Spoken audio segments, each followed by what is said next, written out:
You're watching Daily Roundup by People's Dispatch, where we bring you some of the top stories from around the world. Let's take a look at the headlines. Widespread protests in Haiti against foreign interference. Intense floods in Nigeria kill more than 600, displace millions. Australia backtracks on controversial Jerusalem stance.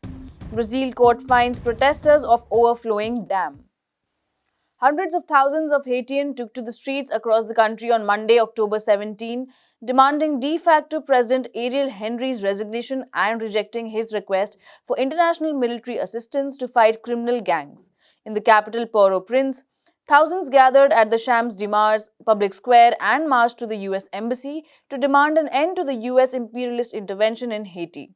However, before reaching the embassy, the protesters were repressed by the police with tear gas. Only a few hundred managed to reach the US Embassy and demanded that the US government, the UN, and the international community as a whole respect the right to self-determination of the Haitian people and revoke their support for the Henry administration.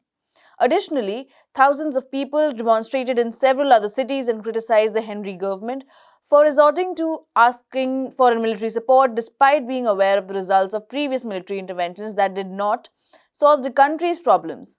As the protests were taking place, the UN Secretary General Antonio Guterres at the UN Security Council on Monday called for armed action in Haiti. Furthermore, the US and Mexican government proposed the deployment of a multinational force in Haiti. Ariel Henry, in an address to the nation on October 5, had expressed his intention to request the help of the international community to deal with the humanitarian crisis caused by gangs. He had done so reportedly after members of a criminal gang blocked access to the main fuel terminal, limiting the operation of hospitals and water treatment companies amid a resurgence of cholera in the country. On October 9, Henry, through an official letter to the UN Secretary General, asked the UN to intervene militarily in the country. The massive nationwide mobilizations coincided with the 216th anniversary of assassination of liberator Jean-Jacques Dessalines, the leader of the Haitian Revolution of 1804 and considered father of the nation. Every year, Haitians mobilize on this day in commemoration of his life and revolutionary contribution to the country. This October 17, Haitians vowed to continue struggling against any foreign intervention and live up to his legacy. More than 600 people have died and 1.3 million displaced in Nigeria in what is being described as the country's worst flooding in the last 10 years. The intense floods have affected 33 of the 36 states in Nigeria, according to reports on October 17, Monday. At least 3,400 square kilometers of land has been inundated, including huge parts of farmland in the country. This large-scale destruction of agricultural land has given rise to fears of a rapid and drastic fall in food production in the country and subsequently an acute shortage of food supplies. According to the United Nations Food and Agriculture Organization and the World Food Programme, Nigeria is already among 6 countries which face a high risk of catastrophic levels of hunger. The current floods have substantially increased the risk of the country witnessing famine-like conditions.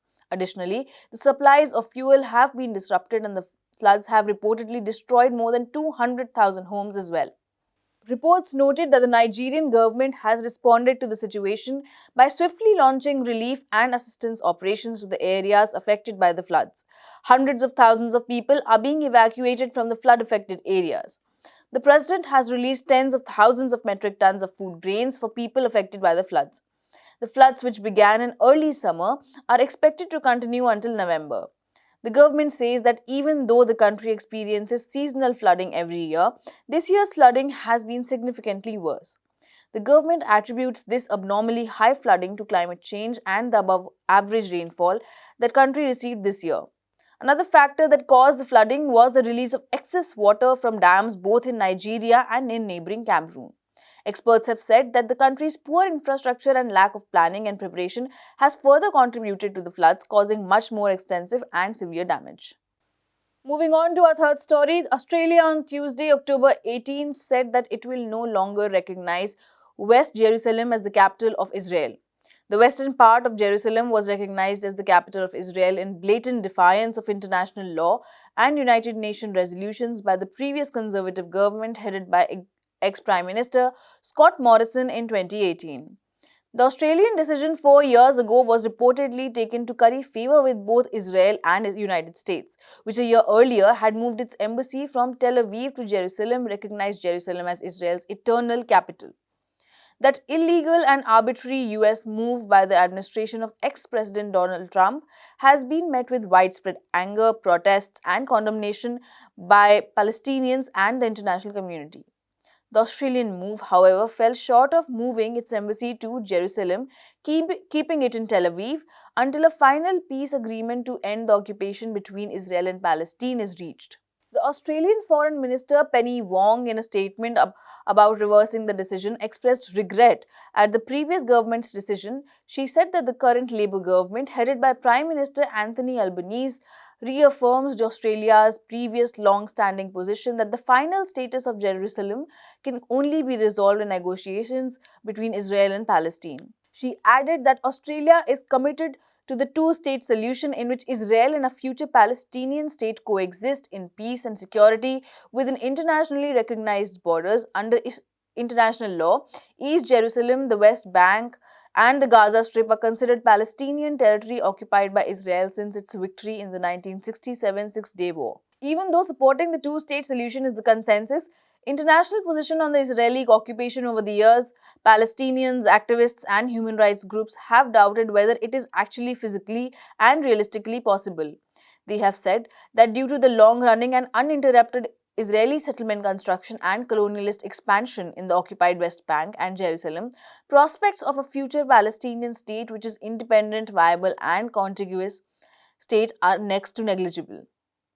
And finally, a Brazilian court on Monday, October 17, fined 3 community leaders and a number of other protesters belonging to the Arizona community in the western Maranhão region for staging protests against an overflowing dam owned by the mining company.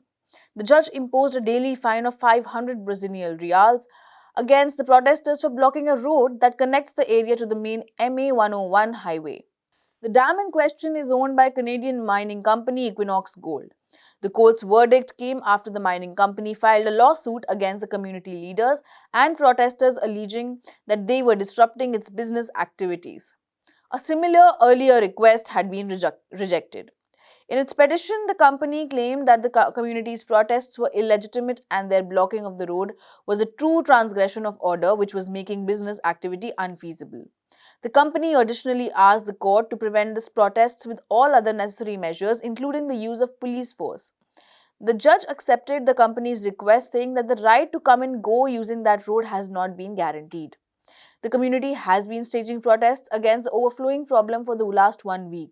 Besides blocking the road, they have been encamping on the sides of the road to protest the disruption that the overflowing dam has caused to the drinking water supply in the area.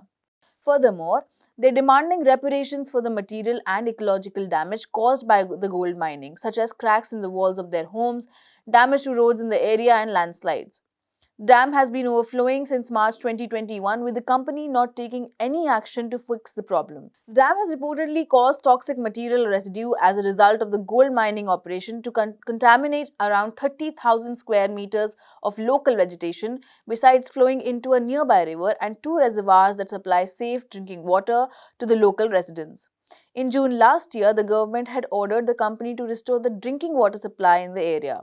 Previous court verdicts have called the company for its actions causing the degradation of rivers, local fauna and flora, in addition to the appropriation of lands traditionally occupied by the community. And that's all we have for today's episode. For more such stories, visit our website peoplesdispatch.org and follow us on Facebook, Twitter, and Instagram.